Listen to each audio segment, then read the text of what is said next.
इतिहास में बिरसा मुंडा को आदिवासी लोग अपना भगवान क्यों मानते थे? आखिर में बिरसा मुंडा ने आदिवासी लोगों को क्या क्या सिखाया तथा बिरसा मुंडा ने ऐसा क्यों ऐलान कर दिए थे कि उसे भगवान ने लोगों की रक्षा और उनको बाहरी लोगों की गुलामी से आज़ाद करने के लिए भेजा है। इन सब बातों को जानने के लिए चलिए मेरे साथ इस वीडियो में जानते हैं बिरसा मुंडा के जीवन से जुड़े महत्वपूर्ण तथ्यों को। बिरसा मुंडा का जन्म 15 नवंबर 1875 में झारखंड रांची के खूंटी जिले के उलिहातू गांव में हुआ था। बिरसा का जन्म बृहस्पतिवार को हुआ था, इसी कारण उनका नाम बिरसा रखा गया था। बिरसा मुंडा एक जनजातीय समूह था जो छोटा नागपुर में रहता है। बिरसा का परिवार घुमक्कड़ जीवन व्यतीत करता था, किंतु इनका अधिकांश जीवन जंगल में ही बीतता था। इनके पिता का नाम सुगना मुंडा था और माता का नाम करमी मुंडा था। उन्होंने जीवन के कुछ ऐसे रोमांचक पल अखरा गांव में बिताया। कहा जाता है कि वहीं पर कुछ ऐसी अलौकिक घटनाएं हुई जिसके कारण लोग बिरसा मुंडा को भगवान मानने लगे।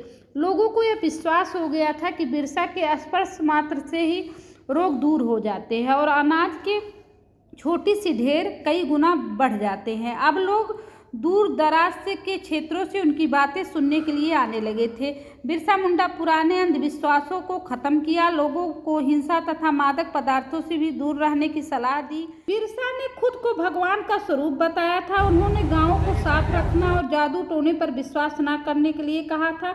सभी आदिवासी बिरसा को अपना आराध्य देव मानते थे और बड़े धूमधाम से उनकी पूजा अर्चना भी करते थे। वह अतीत के एक स्वर्ण युग सतयुग की चर्चा करते थे, पेड़ और बाग लगाते थे, पेट पालने के लिए खेती करते थे। मुंडा जाति के लोग अपने बिरादरी के खून नहीं बहाते थे।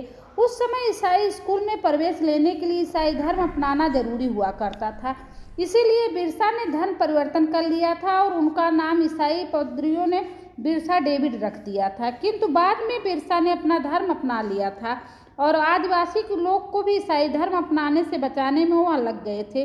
बिरसा के समर्थन में दूसरे इलाके के आदिवासी संथाल और उराव भी शामिल हो गए थे। उसी समय अंग्रेजों के शासन के कारण समस्याओं से आदिवासी बेचैन हो गए थे, उनकी आजीविका भी खतरे में हो गई थी, धर्म भी छिन्न भिन्न हो रहा था। तो बिरसा ने सबको एक साथ करके आंदोलन छेड़ दिया और हमारा देश हमारा राज्य का भी नारा दिया था। इन सब से क्रुद्ध होकर अंग्रेजों ने बिरसा मुंडा को 1895 में कारावास की सजा सुना दी, किंतु बिरसा का आंदोलन रुकने वाला नहीं था। आदिवासी ने लगान तो दिया ही नहीं, बेगारी भी करना बंद कर दिया और बिरसा के छूटते ही 1897 में रांची के सारे जंगल खिलाफत के आंदोलन से गूंज उठे और बिरसा गांव-गांव में घूमकर अंग्रेजों की खिलाफत की मोर्चा निकाल दिया था।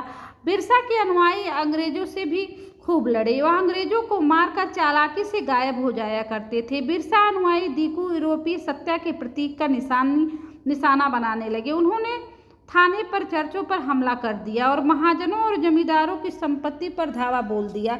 सफ़ेद झंडा बिरसा राज का प्रतीक था और सन 1900 में रांची के कारावास में बिरसा का हैजे से मृत्यु हो गया। आंदोलन ठंडा पड़ गया। मुंडा आदिवासी के दुख भरे गीत इस प्रकार थे जिससे स्पष्ट कष्ट झलकते थे।